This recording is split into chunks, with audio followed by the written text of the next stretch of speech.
Uno de estos discursos vacíos que se repiten como eslogan por mucha gente afirma que el cristianismo es europeizante y patriarcal. Sin embargo, el cristianismo no nació en Europa. El cristianismo nació en el Medio Oriente y nació del judaísmo. El cristianismo llegó a Europa hasta que el apóstol Pablo llegó a la ciudad de Filipos. En ese momento, los primeros misioneros cristianos están pisando suelo europeo, según nos cuenta Hechos capítulo 16. Y para que quede claro también que el cristianismo, el evangelio, no tiene nada de patriarcal en el mal sentido, porque hay muy buen sentido, los patriarcas Abraham, Isaac y Jacob, ¿no? Este mal sentido que pretende que las mujeres y los hombres somos tan iguales, que hasta cederle el asiento a una mujer puede ser calificado como micromachismo. Cuando el apóstol Pedro dice claramente que tratemos a las mujeres con sabiduría como vaso más frágil. ¿No está diciendo que las maltratemos? Al contrario, está en contra de eso. Dice que la oración de aquel que maltrata a la esposa no será escuchada. Más bien dice que con sabiduría tratemos a la mujer como vaso más frágil. Bueno, precisamente las primeras personas convertidas al evangelio en Europa fueron dos mujeres. Una mujer de un gran prestigio social, con una empresa de producción de púrpura, que era una industria muy costosa, una mujer muy rica, y del otro lado una mujer esclava en su alma por parte de espíritus malignos, esclava en su cuerpo por parte de unos patrones que la explotaban. Una mujer pobre, no libre, en lo más bajo de la escala social. Estas dos mujeres son la primera cosecha en suelo europeo. No hombres, mujeres. Tengamos esto muy presente y con ello vamos precisamente al verso 16 del capítulo 16 de Hechos, que dice, después de que, recuerde solamente el 15, Lidia se ha bautizado, ha hospedado a los apóstoles en su casa, primera mujer convertida en Europa. Y verso 16, aconteció que mientras íbamos camino a la oración, nos salió al encuentro una muchacha que tenía espíritu de adivinación, la cual daba gran ganancia a sus amos adivinando. Me detengo en primer lugar en la frase íbamos a la oración, porque recordará que en el capítulo 4 también Pedro y Juan iban camino a la oración, cuando se encontraron aquel cojo que les pedía limosna. Este es otro momento en que camino a la oración sucede algo que transforma la historia. Y entonces debe quedarnos a nosotros como una gran invitación. Cuando nos disponemos a orar, cuando por las mañanas se hace la reunión de oración, los jueves en la noche, cada mes para pedir el bautismo del Espíritu Santo, que nos reunimos aquí por la tarde, o cuando usted va a orar en lo privado, camino a la oración, tenemos que estar expectantes de lo que Dios va a hacer con nosotros, de lo que Dios quiere con nosotros. Sin embargo, pues, camino a la oración siempre habrá dificultades. Era camino a la oración donde Juan y Pedro se encontraron frente a una circunstancia que demostraba la inequidad de la vida. Un hombre pobre, un hombre marginado, un hombre enfermo. Es camino a la oración donde Pablo y Silas se encuentran una mujer esclavizada, una persona endemoniada. Es decir, no pensemos que la oración es una solución mágica de todos nuestros problemas. La oración no está para resolvernos problemas. La oración es la oportunidad de recibir la guía de Dios. Es una actitud muy diferente si usted comienza a orar. Señor, resuélveme. Señor, yo reclamo y yo decreto y yo ato y yo desato. Y ya se levanta con la ilusión, por supuesto si esa ilusión es falsa, de que todo ya está muy bien. Oramos para entender lo que Dios quiere. No para que Dios haga lo que nosotros queremos, para entender lo que Dios quiere. Siempre piense en Jesucristo en el desierto durante aquellos 40 días en oración. ¿Para qué está orando Jesús? ¿Para que su Padre haga lo que Él quiere, lo que Jesús quiere? ¿O para que Jesús pueda entender lo que su Padre quiere? ¿No? Entonces la oración es la oportunidad de entregarnos, de disponernos y de tratar de escuchar la voz divina. Mucho se habla del poder de la oración, pero la oración no es la estrategia de un cuarto de guerra. No quiero criticar un proyecto ahí que si lo comparamos con lo malo que ofrece el mundo, bueno, pues está mejor, ¿no? Eso hay que reconocerlo, pero la oración no es ningún cuarto de guerra. O sea, eso es un malentendido, porque primero estamos suponiendo que hay poder en la oración. Si yo le dijera ahora, hay poder en la oración, tal vez algunos dirían amén. No, hermano. No hay poder en la oración, no hay poder en la Biblia, no hay poder en la fe, no hay poder en la alabanza, no hay poder en el ayuno. Oh, hermano, usted es un incrédulo. El poder es de Dios. El poder es de Dios. Nuestras prácticas, nuestras palabras, nuestra religión no tiene poder. El poder es de Dios. Suponer que la oración tiene poder es como sustancializarla, como suponer que esa actividad o esas palabras o esa concentración de la mente es capaz de lograr cosas. No. Quien hace todo lo que tenga que hacer, lo que sea necesario hacer, lo que convenga, es Dios. Quien hace las cosas es Dios. Es sutil la diferencia, pero no confundamos. La oración no tiene poder. El poder es de nuestro Padre. La oración es, repito, nuestra disposición de entregarnos a Él. Piense que la relación con Dios siempre es como la de los que se aman. Si un hijo dijera, o una esposa dijera, que sus peticiones tienen poder ante el papá o ante el marido, ¿no estaríamos ante un caso de manipulación? Es que cada vez que yo le pido algo a mi marido, mi petición tiene poder. No, pobre marido, ¿no? Pobre papá. Es una disposición de voluntades. Quiero que mi voluntad se afine con la voluntad de Dios. Quiero mostrarle al Señor que estoy dispuesto. Pero suponer que la oración es una especie de batalla, ¿no? Que yo me hinco y me pongo a hacer la batalla. ¿Qué quiere decir eso? ¿Voy a vencer a quiénes o qué es lo que voy a hacer? La oración está dirigida a Dios. No le oramos a algo que no sea Dios, ni a circunstancias, ni a espíritus. Aunque les ordenemos cosas, no estamos orando. En fin, espero que esto se entienda.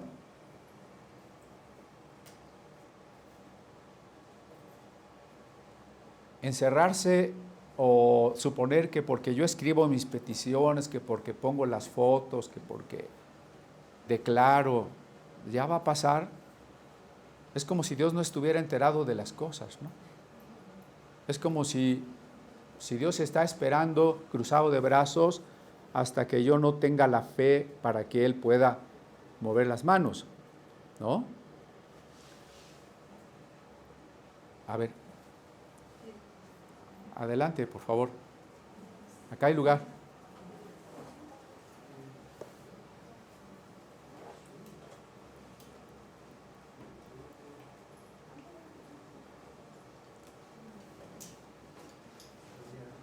En fin. Vamos camino a la oración porque le vamos a pedir a Dios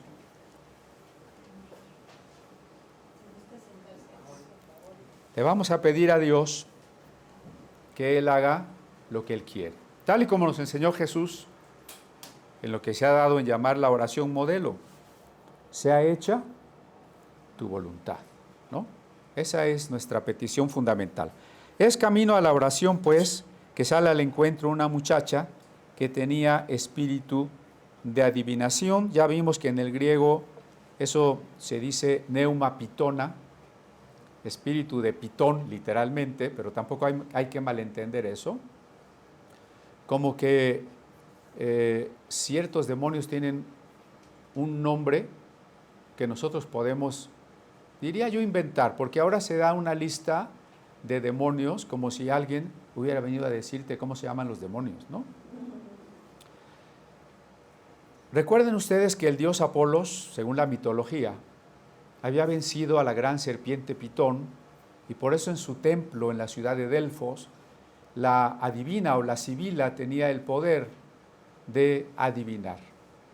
Y por eso a cualquier sibila o adivina o pitonisa se le llamaba así, pitonisa o espíritu de Pitón. ¿Qué dice la Biblia con respecto a la adivinación y al ocultismo? Hay cosas que tenemos que tener muy claras en cuanto al fundamento, ¿sí? El fundamento. El problema no es lo que se da entre las ramas, sino cuál es el fundamento. Déjenme que les ponga dos ejemplos simplistas, si ustedes quieren, pero cuando las personas supersticiosas piensan que pasar por debajo de una escalera es mala suerte, ¿no? Y cuando un cristiano al pasar por debajo de una escalera se cubre con la sangre de Cristo, los dos son igualmente supersticiosos, ¿no? No sé si me explico. Uno con vocabulario no cristiano y el otro con vocabulario cristiano. Pero en ambos casos estamos frente a la superstición. O la hermana creyente que quiere cuidar su figura y dice, es que yo hago yoga y eso no está peleado con el cristianismo. No se ha puesto a pensar en los fundamentos. ¿Cuáles son los fundamentos de la yoga como camino en el hinduismo? ¿Cuáles son los fundamentos que son los mismos en el budismo, en el gnosticismo, en el esoterismo y en todo tipo de ocultismo? Que el hombre quiera ser tan sabio que encuentre su propio camino de divinización. Esto está ilustrado en la Biblia desde el Génesis, ¿no? Cuando en el capítulo 3 del Génesis se dice, pero la serpiente, algo así como la serpiente Pitón, era la más astuta de todos los seres. Y le dijo a la mujer que si quería ser como Dios. Y entonces ella y su marido tomaron un fruto codiciable para alcanzar la sabiduría que los haría como dioses. Este es el fundamento de todo esoterismo, de todo camino hermético, de todo camino secreto que pretende una iniciación, una iluminación, desde cualquier esfuerzo por salvarme a mí mismo, aunque sea el de las obras meritorias, el esfuerzo por cumplir la ley de Moisés y salvarme cumpliendo la ley de Moisés, hasta los caminos más manifiestamente ocultistas de decir que tú eres Dios, que tú eres el Cristo interior, y que al elevarnos, al evolucionar espiritualmente, nosotros también seremos divinos, como lo pretende la Cábala. Mientras que en el cristianismo el fundamento es otro. En el cristianismo el fundamento es que yo necesito un Salvador y que yo jamás seré divino. Aquí hay dos cosas muy importantes, ¿no? En el cristianismo, en la Biblia, en el judaísmo correcto, solamente hay el Creador y las criaturas. Solo hay el Creador y las criaturas. Algunos creen que cuando Dios dijo hagamos al hombre, estaba invitando a los ángeles. Solo hay un Creador. Todos los demás somos criaturas, ¿sí? Entonces la distancia entre el Creador y las criaturas es infinita, porque el Creador es eterno. El Creador es omnipotente. Y nosotros, criaturas, somos limitados. Hombres, ángeles o lo que seamos, somos pequeños, limitados, finitos, ¿no? Primera gran distinción en el cristianismo que jamás podemos pasar por alto: nada puede ocupar el lugar de Dios, nada puede llegar a ser Dios. Eso sería el pecado del diablo precisamente, ¿no? Y la segunda es que nosotros necesitamos un Salvador. Si la Torre de Babel, que comparte esta intención de llegar al cielo y por tanto de divinizarse, es como una especie de escalera hacia arriba, el cristianismo es contrario. La mayoría de religiones, propuestas filosóficas, piensan que el hombre debe ascender. El cristianismo dice al revés: Dios descendió. El hombre no pretende ascender o no puede ascender. Dios descendió. Dios llegó al hombre, Dios se encarnó, Dios se hizo hombre. Y entonces en todo esoterismo lo que vamos a encontrar como fundamento es la idea de que en el fondo somos divinos. O porque todo es Dios, o porque originalmente éramos una chispa divina que cayó en la materia y que ahora podrá regresar al cielo. Y que por tanto cada uno de nosotros tiene que ser su Salvador.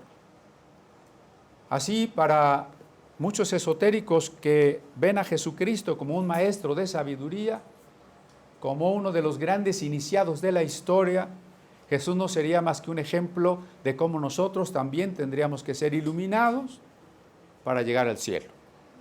Y los judaizantes también. Jesucristo termina siendo un maestro de la ley que nos enseña cómo cumplir la ley para que cumpliéndola nosotros podamos llegar al cielo, ¿no? Entonces, cuidado con el ocultismo, porque no es nada más una cuestión de si creo o no creo ciertas cosas secundarias, y mucho menos de compartir supersticiones. ¿Qué dice la Biblia acerca de la adivinación? Vamos a ver algunos pasajes. Estamos, por supuesto, en Hechos 16. Me van a perdonar que me vaya de viaje a hacer un tour por algunos versículos de la Biblia. En 1 de Samuel 28:7, casi creo que los van a poner ahí en la pantalla, pero 1 de Samuel 28:7 dice lo siguiente: Entonces Saúl dijo a sus criados: Buscadme una mujer que tenga espíritu de adivinación, para que yo vaya a ella y por medio de ella pregunte. Y sus criados le respondieron: He aquí hay una mujer en Endor que tiene espíritu de adivinación. La palabra hebrea aquí de adivinación más bien es la idea de necromancia, una mujer que pueda hablar con los muertos. Usted ya conoce el pasaje. Saúl llega disfrazado, ¿no? La adivina lo reconoce, evoca a Samuel, al profeta, el profeta le manda un mensaje a Saúl diciéndole que para qué lo consulta si Dios lo ha abandonado y que al otro día morirá. Queda la gran pregunta, no nos vamos a detener mucho en ese pasaje hoy, pero queda la pregunta, ¿fue Samuel? Muchos dirán, ¿fue un demonio? Mire, acuérdense que la revelación es progresiva y que en la época en que ese texto se escribió, lo que el texto nos deja ver es que quien lo escribe realmente está pensando que Samuel habló con Saúl.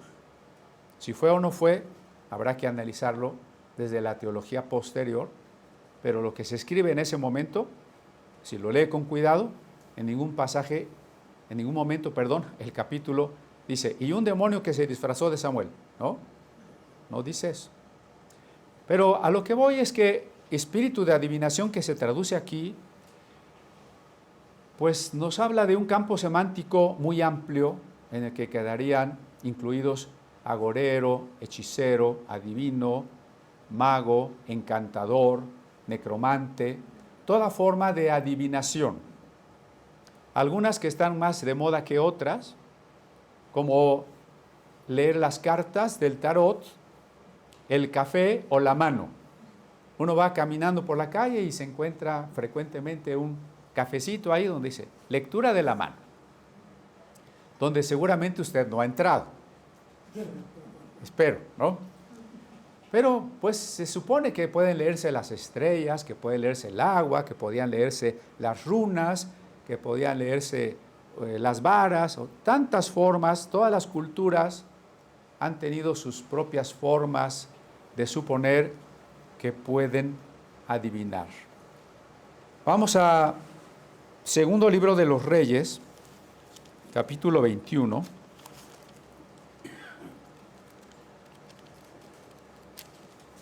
Y ahí en el verso 6,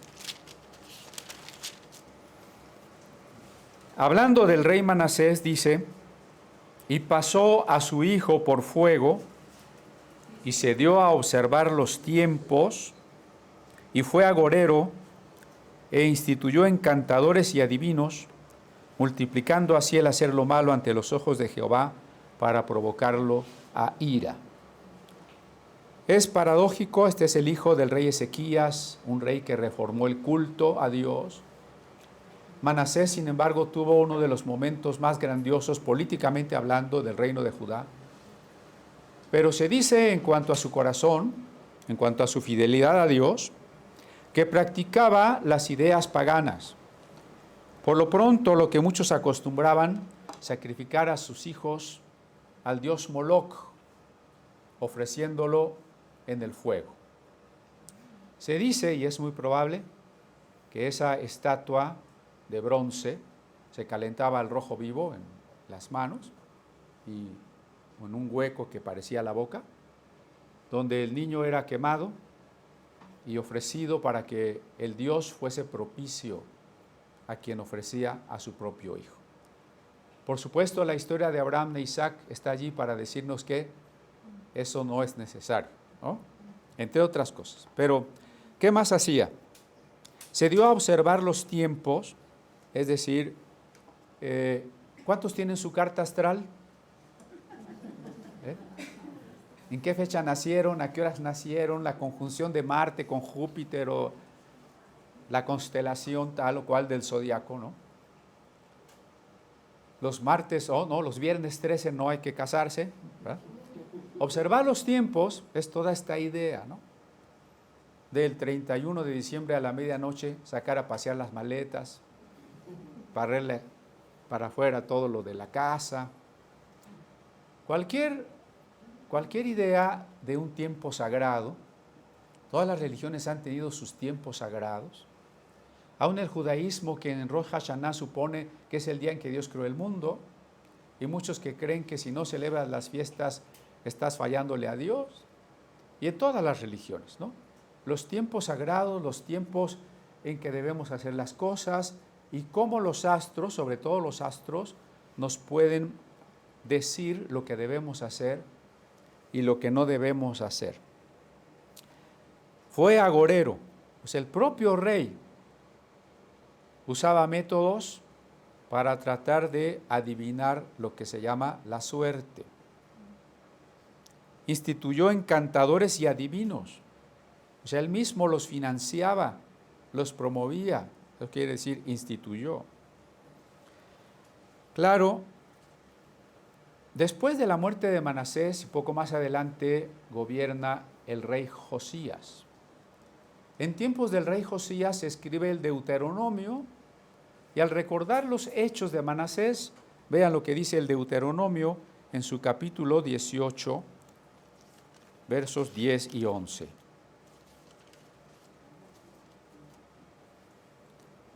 No sea hallado en ti quien haga pasar a su hijo o a su hija por el fuego, ni quien practique adivinación, ni agorero, ni sortílego, ni hechicero, ni encantador, ni adivino, ni mago, ni quien consulte a los muertos, porque es abominación para con Jehová cualquiera que hace estas cosas, y por estas abominaciones Jehová tu Dios echa estas naciones de delante de ti. Aquí nos da todo el campo semántico, ¿no? Solamente cuando dice no se ha hallado mago, no se refiere a los magos que hacen trucos, que sacan el conejo del sombrero. Ese no es problema, ¿no? El mago, en el otro sentido, de una sabiduría iniciática.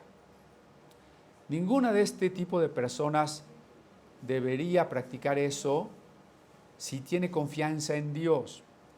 Porque decíamos el domingo pasado, si Jesucristo es mi Señor, no hay otra fuerza ni poder que pueda determinar mi vida.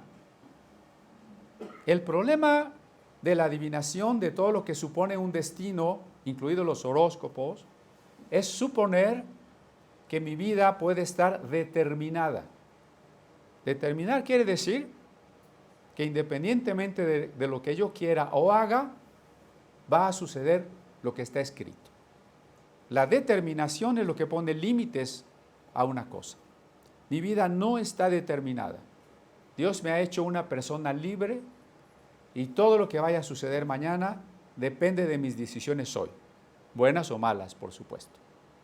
Todo lo que pase mañana depende de mis decisiones hoy. Váyase con esa carga sobre sus hombros, por favor. Nadie se vaya, ay, me voy bien descansado porque Dios va a hacer todo lo que quiera hacer. Dios no va a hacer nada si usted no quiere. Dios no nos obliga. Pero mucho menos el destino, ¿no? No hay ningún poder, decía Pablo, aquí es muy importante recordar Romanos 8, ¿quién nos apartará del amor de Cristo? Ni lo alto, ni lo bajo, ni principados, ni poderes, ni potestades. ¿Cómo se entendía en tiempos de Pablo eso? Los principados, poderes y potestades eran los astros, los planetas, las estrellas, las diferentes esferas celestes en que esos astros se movían según el concepto después ptolomaico del universo. Esos eran los poderes y las potestades. Los astros eran dioses y regían las vidas de los hombres. No fue privativo de los griegos. Los mesopotamios tuvieron sus horóscopos, los aztecas tuvieron sus horóscopos. Pero lo primero que contradice al cristianismo ahí es que si Jesucristo es mi Señor, entonces Júpiter no me gobierna, es decir, el planeta, ¿no? Ni la constelación de Cáncer, ni la de Capricornio. Cuando alguien me pregunta, ¿y tú qué signo eres? Digo, soy signo positivo. Eso es una tontería, ¿no? Digo, las constelaciones, que son figuras aparentes de las estrellas, solo se definen porque es el espacio en el que el Sol va saliendo a lo largo de los 12 meses del año. Pero más allá de eso, las constelaciones no tienen ningún sentido. Ahora voy a eso. Fer, por favor. Lo primero, porque Jesucristo es mi Señor.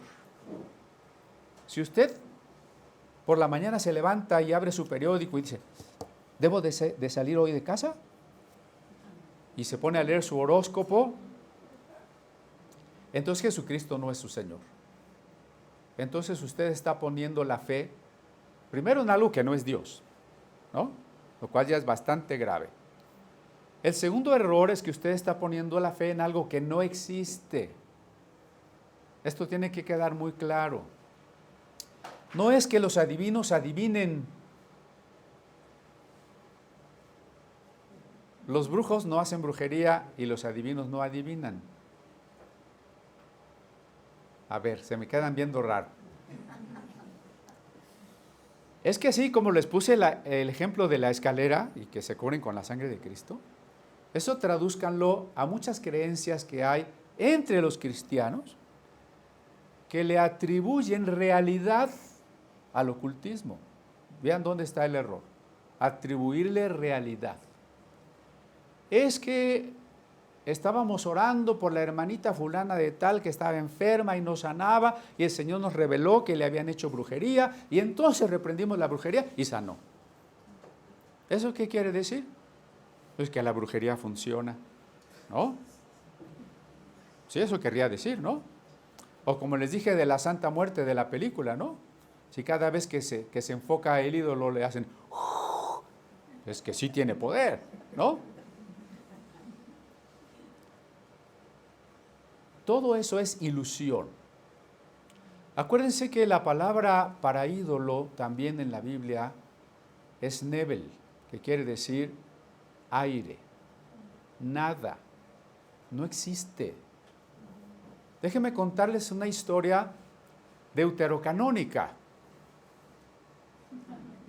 del libro de Daniel, que no está en su Biblia, pero sí está en la Septuaginta, ¿no? Está en la Septuaginta. Y ya alguna vez se las conté, se trata del dios Bel. Los sacerdotes de su culto decían que era tan verdadero que se comía los manjares que se le ofrecían. Y entonces Daniel dijo, yo voy a demostrar que ese ídolo no es nada. Y entonces le pidió al rey que se cerrara el templo y nadie pudiera entrar. Pero antes Daniel esparció harina sobre el piso y luego ya se cerró el templo, y al otro día que llegaron en la mañana el rey abrió, nadie había entrado, vamos a ver si se comió la comida, y lo que descubrieron eran las huellas de los sacerdotes que tenían un acceso secreto y se comían la comida, ¿no? Es decir, el ídolo no es nada. Cuando Gedeón destruye un ídolo y lo quieren matar, ¿no dice su papá, si ese ídolo es Dios, déjenlo que se defienda él solo, ¿no? La Biblia no enseña, cuidado, ese ídolo es muy poderoso, es un demonio, hay que hacerle la guerra. El ídolo no es nada. Lo dice Pablo, ¿no? En Corintios. El ídolo no es nada. Así, por ejemplo, el horóscopo. El horóscopo no puede determinar la vida de nadie porque las constelaciones no existen. Ya también alguna vez lo expliqué. ¿Cómo no existen? Las estrellas que nosotros vemos a simple vista estuvieron ahí hace miles o millones de años. Ya no están allí. Y entre sí están separadas también por distancias tan grandes que no forman en realidad ninguna constelación. Eso es una apariencia desde la Tierra. ¿Cómo van a determinar nuestra vida? Cuando se dice que Nostradamus dejó muchas profecías y la gente realmente cree en esas cosas, ¿no? Las profecías de la Gran Pirámide, las profecías mayas, las profecías de Nostradamus. El adivino no adivina. El brujo no hace brujerías. El horóscopo no existe. ¿Estamos frente a qué? Frente al aire, frente a la nada. Cuando los profetas se burlan de las imágenes y dicen, ¿tienen pies y no caminan? ¿Tienen boca y no hablan? Eso es exactamente. ¿Acaso Isaías dice, es que los ídolos Bueno, tienen boca, no hablan, pero son potestades que te van a atar. No dice eso. No son nada. Entonces, ¿en qué consiste el engaño demoníaco? Porque sí hay un engaño demoníaco. De hecho, el título de nuestra plática es el engaño demoníaco. Así se llama nuestra plática, si usted ve ahí en el video, ¿no? ¿En qué consiste el engaño demoníaco? En hacernos creer y confiar en lo que no existe. En quitar nuestra fe del señorío de Cristo y que estemos confiando en el aire, en la ilusión, en la nada. Ahí está el engaño, ¿no? Vamos a seguir viendo pasajes, ¿qué le parece? Levítico 20:27, ¿qué dice toda la teología sacerdotal respecto al tema? Levítico 20:27 dice: el hombre o la mujer que evocare espíritus de muertos o se entregare a la adivinación ha de morir. Serán apedreados, su sangre será sobre ellos. Si esto se practicó realmente en Israel alguna vez, es decir, realmente ejecutar a los adivinos, no lo sabemos. Es muy probable que no. Pero lo que el Levítico refleja es definitivamente el rechazo de Dios a estas cosas. ¿Por qué Dios nos prohíbe cosas? Recuerden. Porque se espanta, Dios se espanta, lo afectamos, lo hacemos más chiquito. ¿Por qué prohíbe cosas? Porque nos destruyen, ¿no? Las cosas que nos destruyen son las que nos dicen, no hagas. En otras palabras, si podemos parafrasear aquí, lo que Dios está diciendo, no haya entre ustedes quien confíe en cosas que no existen y mucho menos que enseñe a los demás y de esa manera desvíe a mi pueblo. Quien desvía a mi pueblo de esa manera merecería morir. Esa es la paráfrasis de este pasaje, ¿ok? Ahora, Ezequiel 21 dice a partir del verso 21, ¿sí está conmigo todavía? La adivinación señaló a su mano derecha sobre Jerusalén para dar la orden de ataque, para dar comienzo a la matanza, para levantar la voz en grito de guerra, para poner arietes contra las puertas, para levantar vallados y edificar torres de sitio. Cuando Nabucodonosor está haciendo sus conquistas, llega a una encrucijada, ¿no? O sea, una encrucijada representa una decisión frente a dos opciones. Las decisiones son tan difíciles de tomar que parte del error cuando consultamos a los adivinos es rechazar nuestra libertad. Es querer evadir la responsabilidad de tomar nosotros las decisiones. Queremos que alguien nos diga lo que tenemos que hacer. Y de ahí han surgido hasta leyendas, ¿no? ¿En qué lugar es el más adecuado para invocar al diablo? La encrucijada de los caminos, ¿no? Sí, es una leyenda medieval. ¿Sí se dan cuenta? ¿Por qué? Entonces Nabucodonosor llega a una encrucijada y practica la adivinación. Y la adivinación, cualquiera que haya sido el método, le indica que debe ir a la derecha y es el camino a Jerusalén. Y en Jerusalén llega y lo destruye todo. ¿No que la adivinación no funcionaba? Vamos a ver el verso 23. Mas para ellos esto será como adivinación mentirosa. ¿Cómo es la adivinación? Mentirosa. No hay nada. Eso de los horóscopos lo podría hacer cualquiera con tantita inventiva, ¿no? Hoy debes esforzarte lo mejor que puedas en lo que haces. No, sí le atinó, ¿verdad? Hoy ten cuidado con otras personas para no ser enemigos. Sí, pues puras cosas ambiguas. Y como el cerebro tiene esa capacidad o a veces defecto de seleccionar lo que me gusta, lo que yo creo, lo que estaba yo buscando, pues con eso me quedo. Digo, no, a mí sí me funciona el horóscopo. A mí sí me dijeron mi destino. Además me dijeron que esta línea está muy larga y tengo larga vida. Me conviene, ¿no? Mas para ellos esto será como adivinación mentirosa, ya que les ha hecho solemnes juramentos. pero Él, Dios, trae a la memoria la maldad de ellos para apresarlos. La razón última por la que Nabucodonosor conquistó Jerusalén es que Dios los está castigando por la maldad, no porque Nabucodonosor consultó la suerte y entonces encontró lo que debía de hacer. Bien, vamos a Zacarías, capítulo 10. Dice el verso 2, porque los terafines han dado vanos oráculos y los adivinos han visto mentira. Han hablado sueños vanos y vano es su consuelo, por lo cual el pueblo vaga como ovejas y sufre porque no tiene pastor. ¿La adivinación sí funciona? Funciona para engañar a la gente, ¿no? Pero ¿qué es en sí la adivinación? Una mentira. Vean cómo voy a repetir el texto.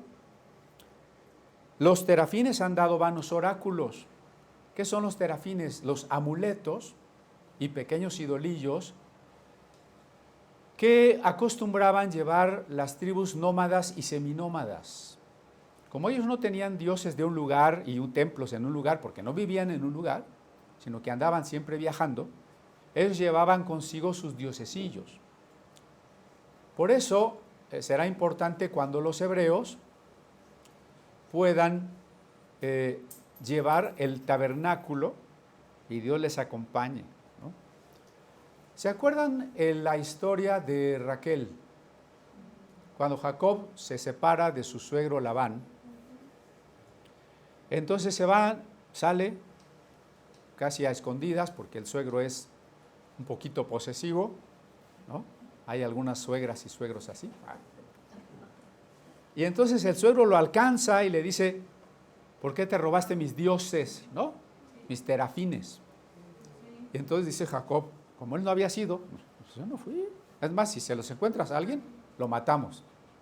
Y había sido su esposa, la más querida, Raquel, ¿no? Y entonces Raquel pues los esconde en el camello y se sienta encima de ellos, ¿no? Y dice, vamos a buscar en tu camello, es que no me puedo parar porque estoy en mis días. Sería una falta de respeto ahí buscarle ahí, entre la ropa a Raquel, ¿no? Entonces, total que Raquel se lleva los terafines, ¿no?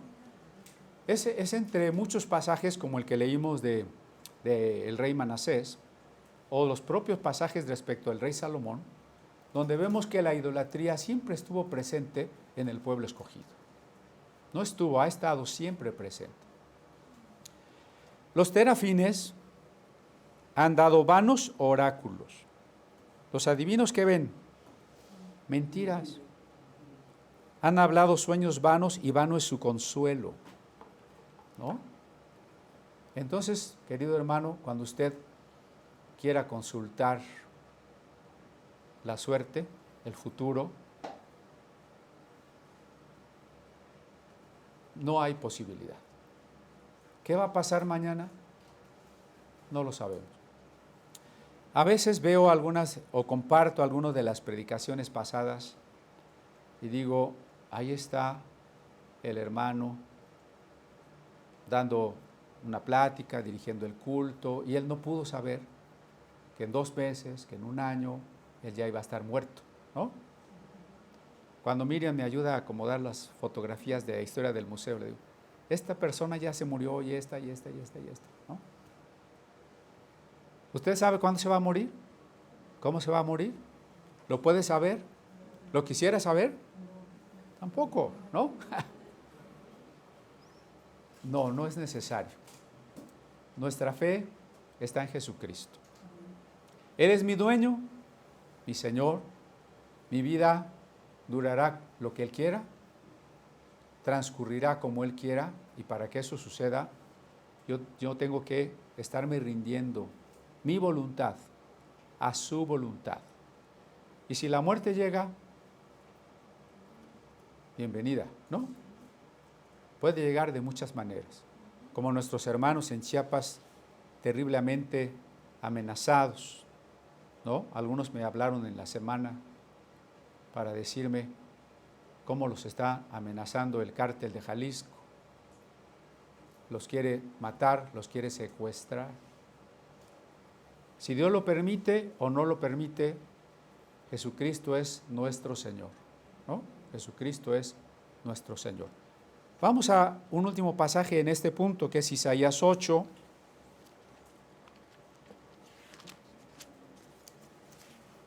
Versos 19 al 20.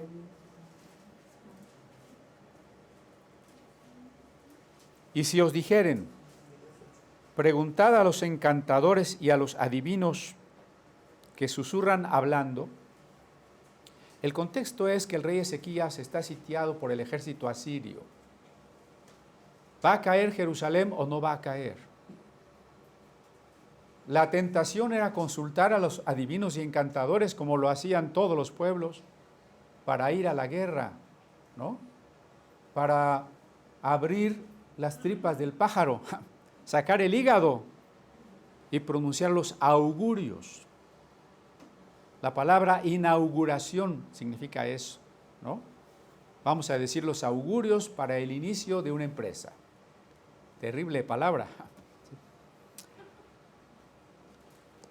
Vamos a consultar a los encantadores y adivinos que susurran. Aquí la idea es que los adivinos nunca hablan claro.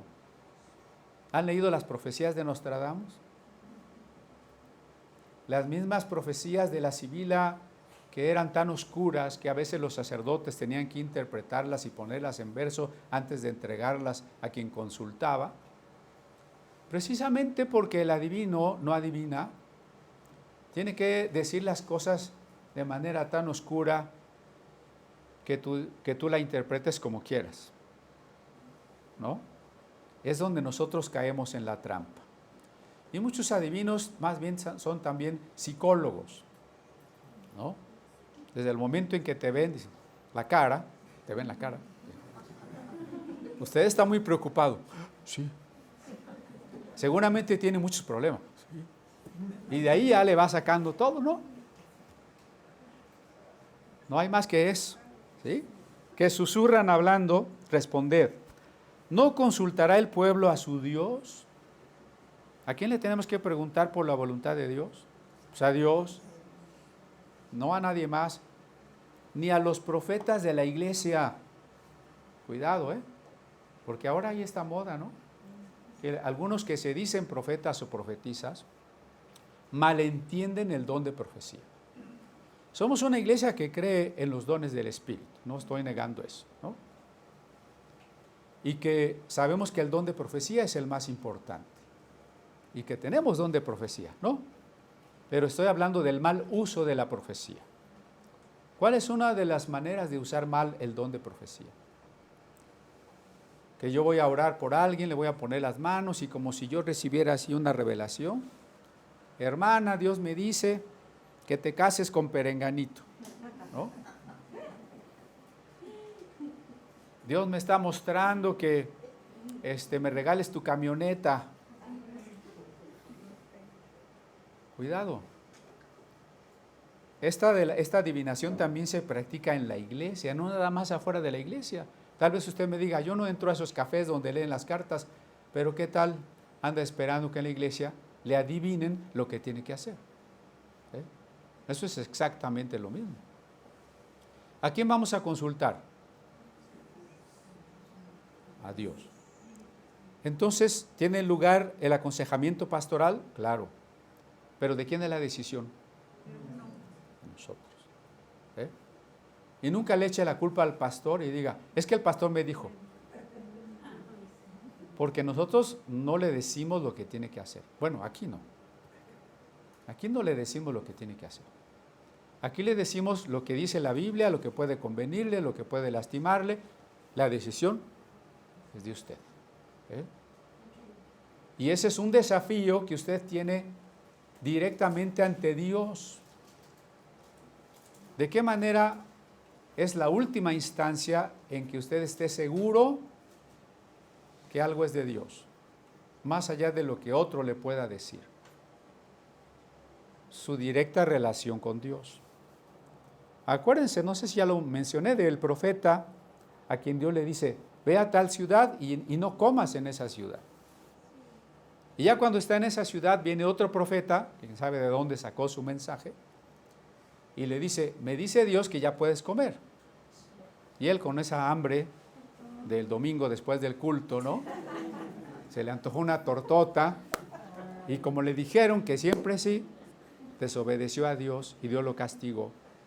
Pero alguien le dijo que era la voluntad de Dios. Nuestra responsabilidad es nosotros y Dios. Es la última instancia, nosotros y Dios, ¿no? Y sigue diciendo el versículo, ¿consultará a los muertos por los vivos? Los muertos no nos hablan, hermanos. Quisiéramos, ¿no? Mi padre murió en 2019 y mi madre en diciembre del año pasado. Qué bonito sería de repente comunicarse con ellos y decir, ¿cómo ves la cosa? Mira, por aquí las cosas están así, ¿no? Mi abuelo era espiritista. Sé de lo que estoy hablando, ¿no? Yo era un adolescente y compartía mucho del Evangelio con él. Nos agarrábamos unas buenas discusiones. Tenía sus libros y yo leí sus libros.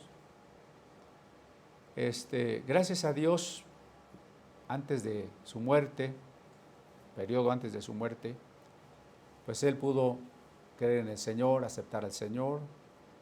No sé qué tanto entendió, qué tanto pudo dejar aquello, pero no es posible que hablemos con los muertos. Los hebreos tuvieron entre los grandes logros el no pensar de manera como por ejemplo los egipcios. Es que tras la muerte hay que seguir conservando el cadáver porque el muerto sigue viviendo y le tenemos que dejar de comer. Es más, si lo podemos sepultar con todos sus esclavos, esclavas, esposas, de una vez, ¿no? Los hebreos entendieron que una vez muertos, muertos, ¿no? Ahí está el Eclesiastés.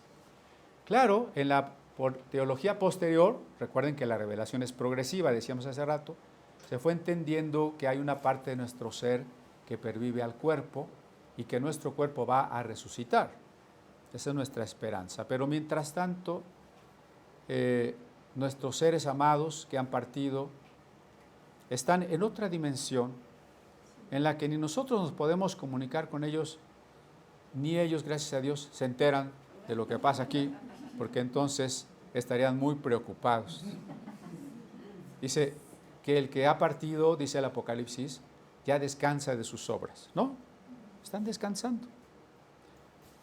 Entonces, cuando a nuestros niñitos ya se les imbuye el espiritismo desde las películas, desde que el papá león cuida al rey leoncito desde el cielo, desde que la abuelita de Pocahontas, que está en un árbol, la cuida, desde que a Mulan, sus ancestros, la cuidan, ya los niños crecen con ideas espiritistas, ¿no?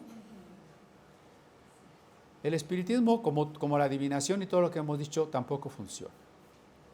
Tampoco caigamos en otra forma de superstición cristiana. Es que el hermano, bueno, es un hermano, fue a que le leyeran la mano y entonces ya viene con un demonio, ¿no? Es que leyó su horóscopo y ya se le metió un demonio. Es que era espiritista y entonces trae pactos y tenemos que romper pactos.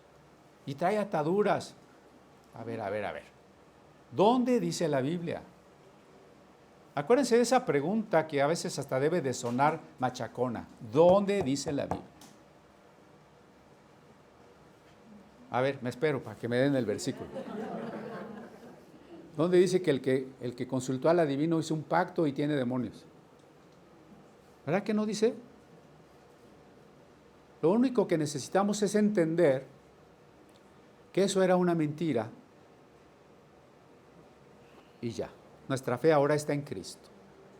No pasa nada, ¿no? Eso de los pactos con Satanás es una equivocación un tanto romanista, porque cuando se suponía que por el bautismo, aunque fueras bebé, ya eras un hijo de Dios, entonces tiene sentido el decir que el diablo quería que le vendieras tu alma. Pero si ni siquiera nos hemos entregado a Dios, el diablo ¿para qué quiere que le vendas tu alma? ¿No? Ya es suya, ¿no? No hay eso de pactos con el diablo. Y las redes están llenas de testimonios, ¿no? Es que yo era brujo y hice pacto de sangre y entonces...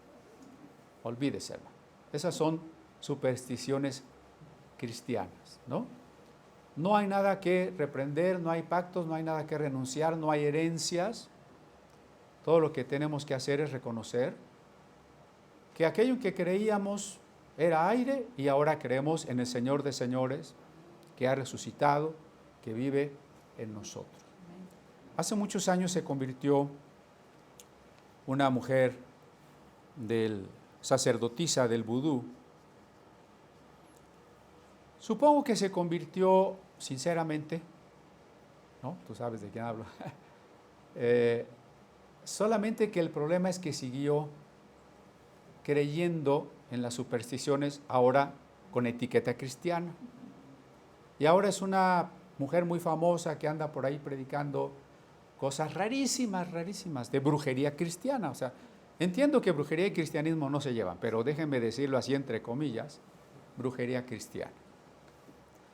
Cuando yo digo que todo lo que te está sucediendo de desgracias y por qué te está yendo tan mal, es porque has de tener ataduras y maldiciones y tienes que venir a liberación, lo que te pretendo hacer es una limpia cristiana, ¿no? Que no está en la Biblia, por supuesto. Entonces, cuidado con eso. A veces es difícil dejar nuestras creencias antiguas. Pero si yo tanto que he traído este amuleto y me he ido de bien, ¿no? Pero si es que yo sí vi a la Llorona, de veras que sí la vi, ¿no? Es que yo sí hablé con un muerto. Es que a mí un adivino me dijo cosas que nadie más podía saber. Y traemos ahí un montón de creencias muy difíciles de renunciar. Poco a poco, no se trata aquí de arrebatarle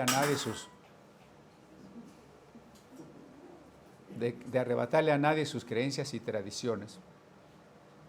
Se trata de conocer cada día más a Jesucristo. Y entre más conozcamos a Jesucristo, yo no sé si la figura sea buena, pero entre más nos impregnemos de Jesucristo, todo lo demás se nos va resbalando. Y ya no nos va a costar trabajo, ¿eh? Entonces, ¿cuál sería el camino? Vamos a enfocarnos en el conocimiento, en el amor de Jesucristo. El poder demoníaco es la mentira, no la revelación de un hecho cierto. A ver, insisto que es la adivinación, no es la revelación de un hecho cierto. Es la mentira. Es que me quedé pensando en esta otra doctrina de la reencarnación. Es que fulanita dice que en su vida pasada fue no sé qué y entonces nos pudo decir cosas que realmente no podía saber más que si hubiera estado en una vida pasada. Esto es una creencia tan común, ¿verdad? Que la mayoría de las personas, leía unas estadísticas que decían, si nos reunimos a tomar un café 10 amigos, 5 creen en la reencarnación, 4 en el esoterismo y así. Es decir, la mayoría creen cualquiera de estas variantes. Y mucha gente siempre dice, es que yo en otra vida era tal cosa, ¿no? Siempre era Cleopatra o Alejandro el Grande, ¿no? Pero, ¿por qué no dices, yo en mi otra vida era un perro, era una cucaracha? Siempre fui alguien grande, ¿no? Igual en el espiritismo siempre me encuentro es que nos habló el jefe toro sentado. Pues, ¿por qué no te habló el limosnero de la esquina? ¿Por qué siempre te habla Napoleón o alguien así? ¿No? ¿Sí? En fin, el poder demoníaco no es que se diga la verdad, no es que el diablo pueda saber las cosas, no es que los demonios de veras nos digan el pasado y el futuro. No lo pueden decir. El poder demoníaco es la mentira, es que podamos poner la fe en lo que no es Dios. Buscar adivinación es renunciar al señorío de Cristo y a nuestra libertad. ¿Sí? No sé si eso queda claro, súper claro. Los demonios, ¿verdad?, a veces invaden a una persona y le quitan la voluntad, usurpan su voluntad. Este es el caso del libro de Hechos. Esta mujer que tiene un espíritu de adivinación, tiene un grado de influencia demoníaca que podríamos llamarle posesión. Volvemos a Hechos 16. Puede ser una posesión permanente o una posesión intermitente, pero parece que estamos frente a un caso de posesión. Sin embargo, también quiero decir que no siempre los demonios nos quitan la voluntad. Su principal trabajo, aunque no estemos poseídos, es en traer el engaño a nuestros pensamientos y a nuestras actitudes. Primera cosa, no todo problema, no todo pecado es un demonio, acuérdense de eso. Para decir propiamente que alguien está endemoniado, tendríamos que tener evidente que esa persona ha perdido su voluntad y su conciencia. Si una persona es consciente y puede ejercer su voluntad, no está endemoniado. Puede ser un discípulo del diablo, estar engañado, ser una persona malvada, por supuesto que sí, pero no está endemoniado. ¿Sí? Por ejemplo, una persona mata a otra, ¿está endemoniado? Si estuviera endemoniado no hubiera pecado porque algo lo obligó. Incluso el efecto jurídico sería que no tiene por qué ser castigado, ¿no? Pero si el que mató hizo algo que queda bajo su responsabilidad, entonces es culpable y por tanto no fue un demonio. Para que con propiedad podamos hablar de un endemoniado, tenemos que entender que sería alguien que no tiene control sobre su conciencia, no sabe lo que pasa, no puede ejercer su voluntad. Así que ahí en Hechos dice que esa muchacha que tenía espíritu de adivinación, verso 16, daba gran ganancia a sus amos adivinando. Aquí tenemos el caso, decía yo, de la doble esclavitud. Una mujer que no tiene la libertad interior, tampoco tiene la libertad exterior, porque hay unos hombres, como muchos hombres, que usan a los demás para la ganancia.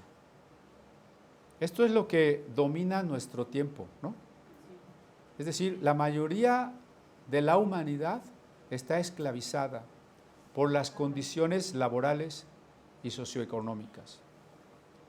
Los grandes capitales, las grandes empresas, los grandes potentados explotan, utilizan a las masas solo para obtener ganancia.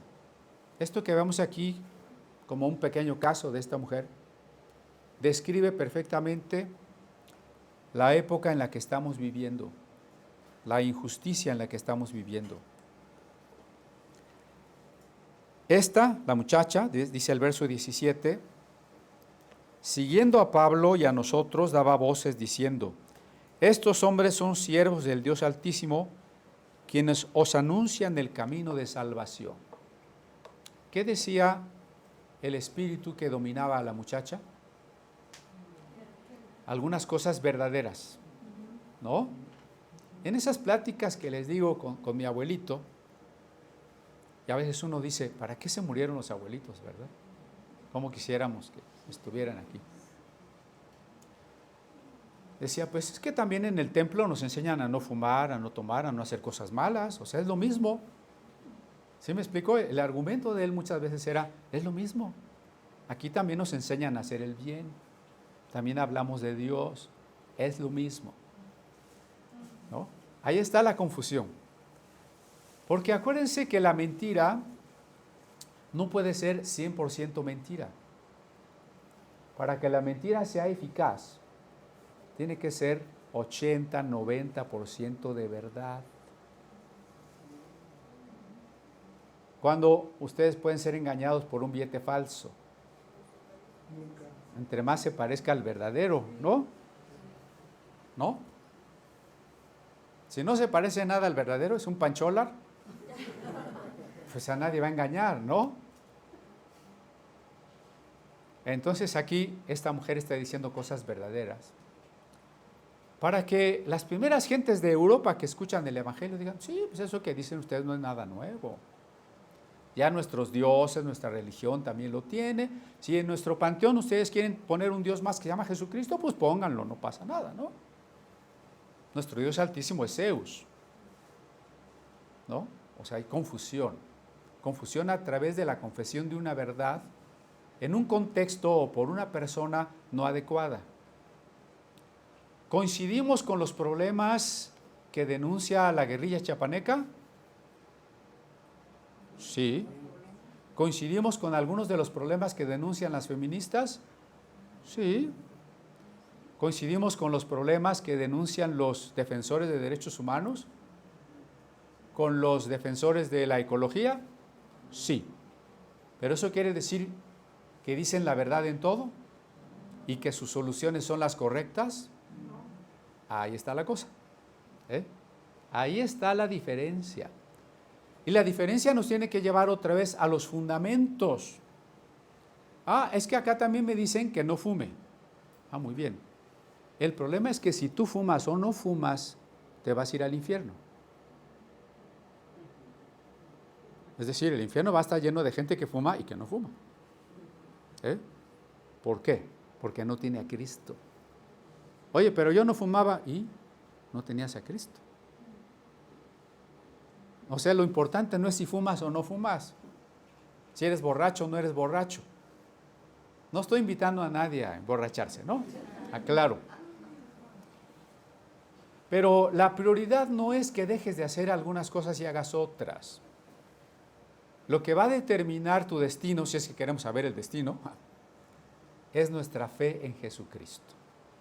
Nosotros sí podemos leer el destino. ¿Eres un creyente?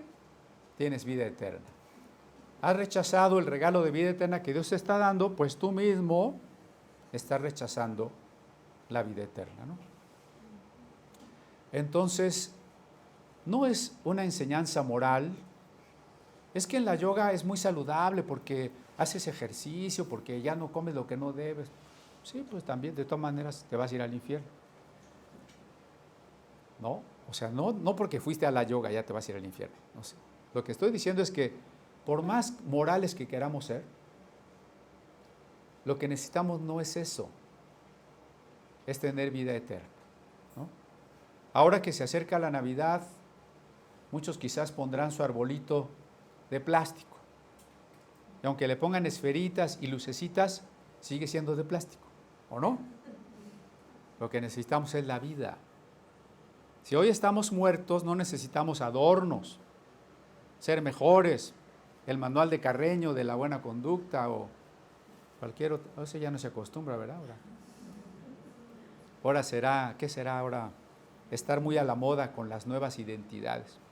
Lo que necesitamos no es eso. Lo que necesitamos es la vida que solamente Jesucristo nos puede dar. Entonces, bueno, esta mujer daba un mensaje que confundía a los oyentes. Es un mensaje que parece coincidir, pero que en el fundamento es opuesto. Siempre pregúntese usted por los fundamentos. ¿Cuál es el fundamento del cristianismo? Tanto amó Dios al mundo que dio a su Hijo para que el que cree no se pierda, mas tenga vida eterna. Lo que pasa por alto eso, o lo contradice, o lo ignora, no puede ser de Dios, ¿sí? Entonces dice el siguiente verso, y esto lo hacía por muchos días, mas desagradando a Pablo, éste se volvió y dijo al Espíritu, te mando en el nombre de Jesucristo que salgas de ella, y salió en aquella misma hora. ¿Sí? ¿Qué es lo que desagradó a Pablo? Seguramente fueron varias cosas. Primero, ver la esclavitud en la que estaba sumida esa joven.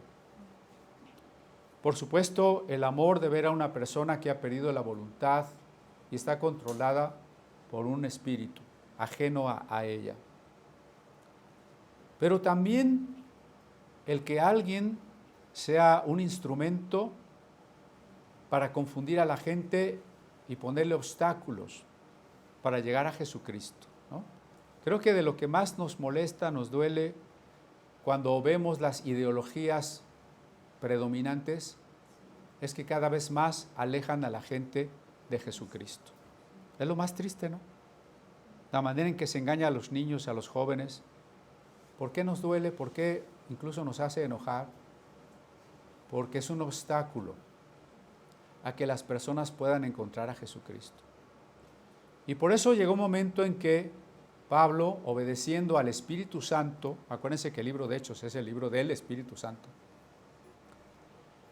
reprende al demonio que está en ella y le ordena salir. ¿Sí? Porque quiere decir que ella realmente había perdido su conciencia. Esos demonios que estaban en ella no tenían el poder de adivinar realmente, porque ya dijimos que eso no se puede, pero tenían el poder de engañar a la gente. Y como esa muchacha caía en trances, a la manera de los misterios dionisíacos, de los misterios eleusinos de la religión griega, entonces era muy aceptada.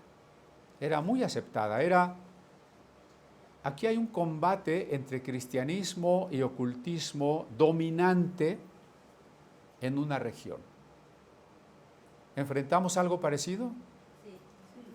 ¿Usted conoce a alguna persona no cristiana que no crea en cualquiera de estas cosas?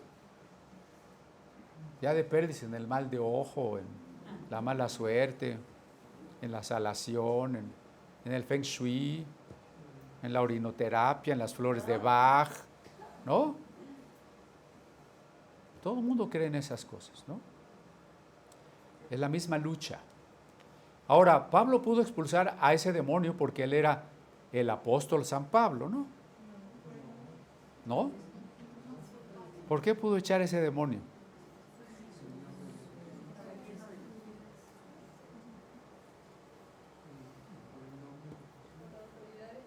Yo me acuerdo cuando daba clases en una parroquia, llegábamos a temas como estos y la mayoría, el sacerdote también decía, es que hay sacerdotes especializados en exorcismos, autorizados por el obispo y que tienen el manual de exorcismo.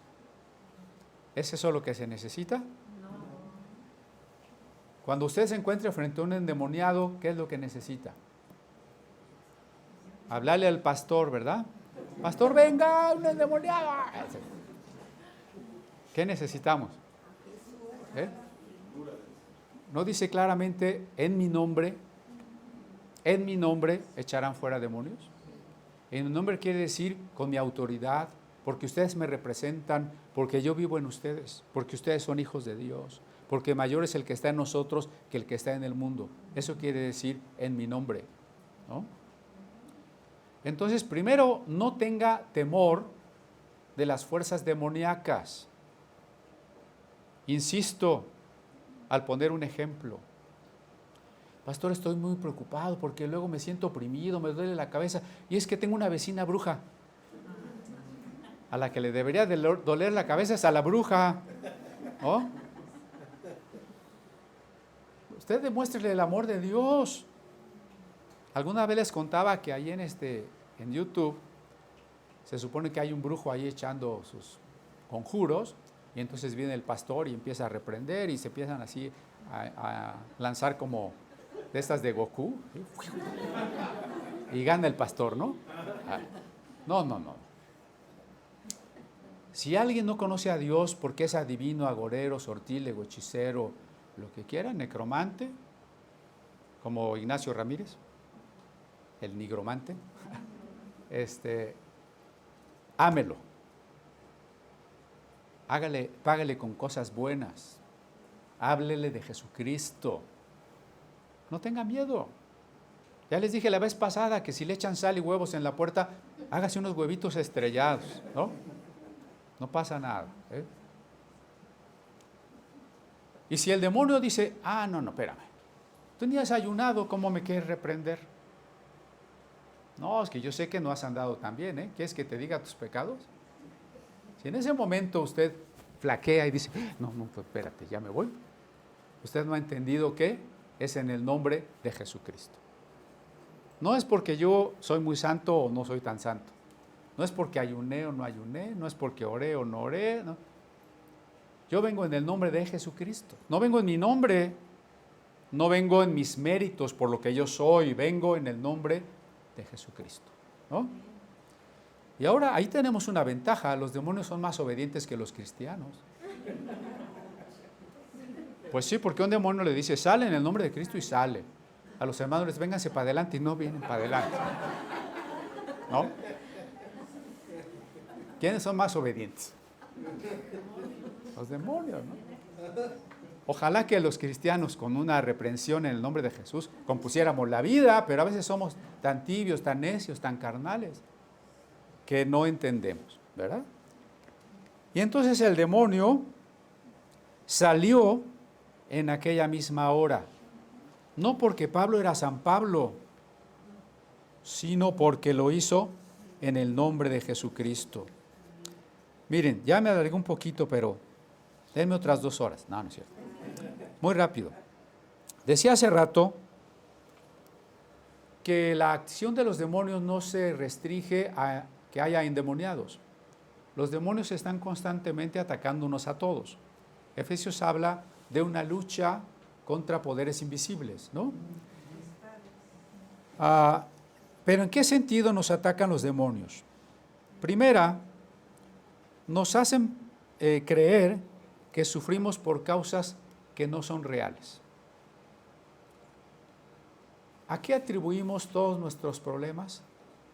Cuando una persona cree que no encuentra trabajo porque trae un espíritu de fracaso, entonces se está olvidando de que el problema es la injusticia económica, la mala política económica del país en donde vive, la mala distribución de la riqueza, la injusticia educativa y de todo tipo. ¿Y ahora quién es el culpable? Un demonio de fracaso que traigo adentro, ¿no? O sea, el primer engaño del diablo es a que le atribuyamos a cosas no reales las causas de nuestros problemas. Ahí tenemos que tener mucho cuidado. ¿De qué otra manera actúa el diablo? Cuando las personas que hablan de la guerra espiritual la imaginan contra cosas que no vemos, tienen cierta razón. ¿Dónde está el equívoco?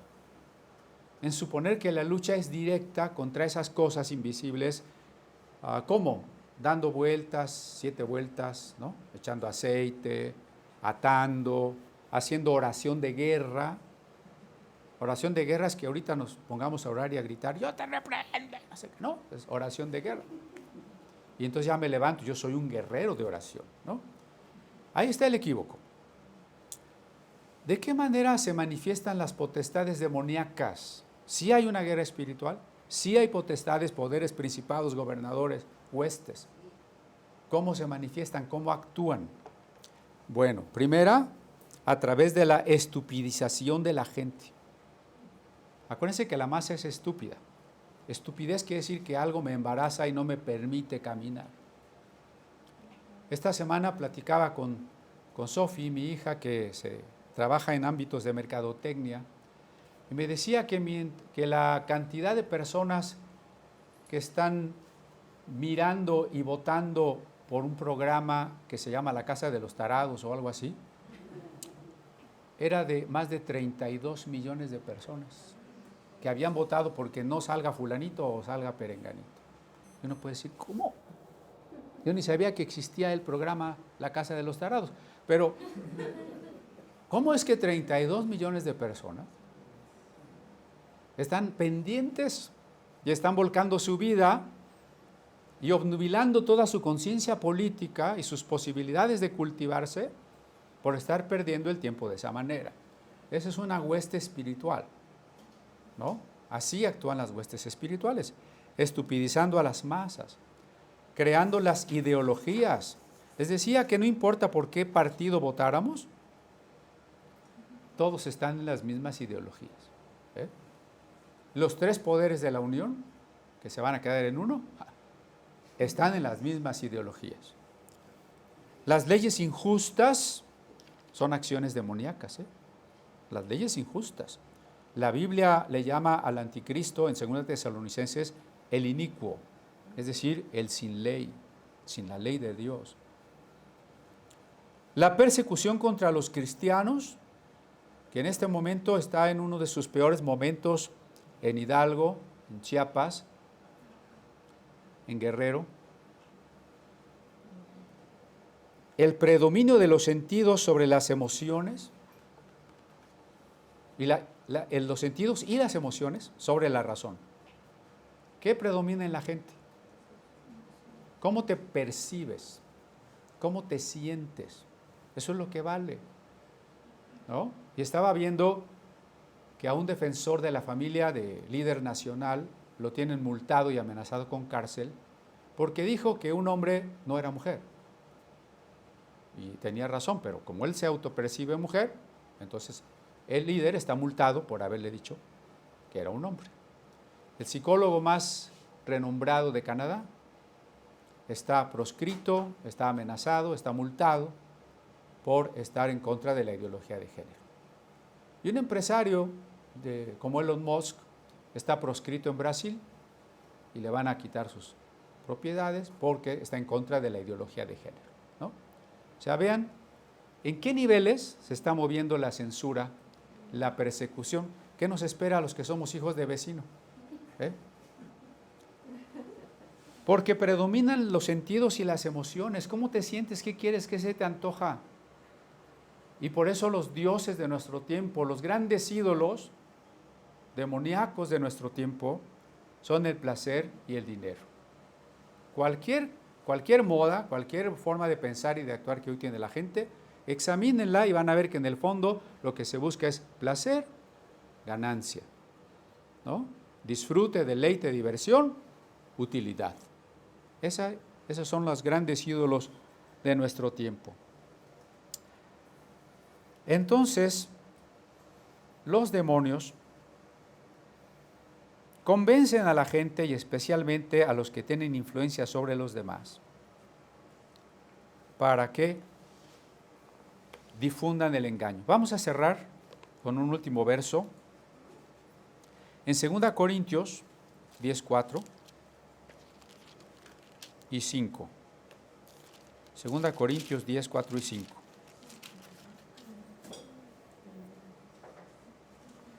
Porque las armas de nuestra milicia no son carnales, sino poderosas en Dios para la destrucción de fortalezas. Ojo, las fortalezas no están arriba de nuestra cabeza, en castillos invisibles. Las fortalezas no están allá en el Popo, o no sabe qué cerro, que es la entrada del infierno, el trono de Satanás. ¿Dónde están las fortalezas? Lo dice el verso 5. Derribando argumentos y toda altivez que se levanta contra el conocimiento de Dios. ¿Dónde están las fortalezas? La mente. Argumentos, pensamientos, ¿sí? Justificaciones y altivez. ¿Qué clase de cosa es la altivez? Actitud orgullosa y rebelde, ¿no? ¿En dónde están las fortalezas de Satanás? Que se manifiestan en todas las cosas que he mencionado que dominan a la masa, en su manera de pensar y en sus actitudes. Ahí están las potestades demoníacas, ahí es donde realmente están, y no quiere decir que están endemoniados. Y muchísimos cristianos también tienen un gran porcentaje de influencias de estas maneras de pensar. ¿Cuántos cristianos creen, opinan o ven las mismas cosas que los no cristianos? Hágase usted un examen, no me diga, ¿verdad? Hágase su examen. ¿Qué porcentaje de cosas negativas, está hablando de las negativas, ¿no?, comparto con los no cristianos?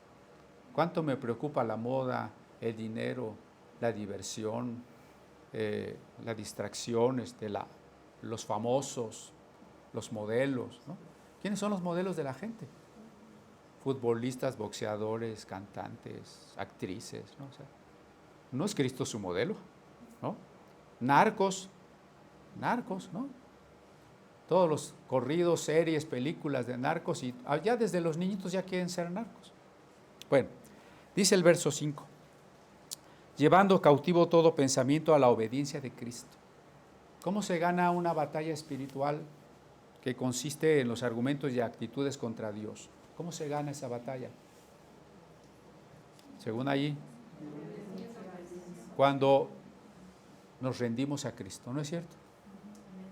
Es decir, cuando un cristiano se arrepiente y cuando un pecador se convierte, se ganó la batalla. No cuando echamos aceite, no cuando dimos 7 vueltas. Cuando un pecador se convierte, cuando un cristiano decide dejar de ser carnal y llenarse del Espíritu Santo, ahí se ganó la batalla. ¿De acuerdo? Bien, adelante, Oli, gracias.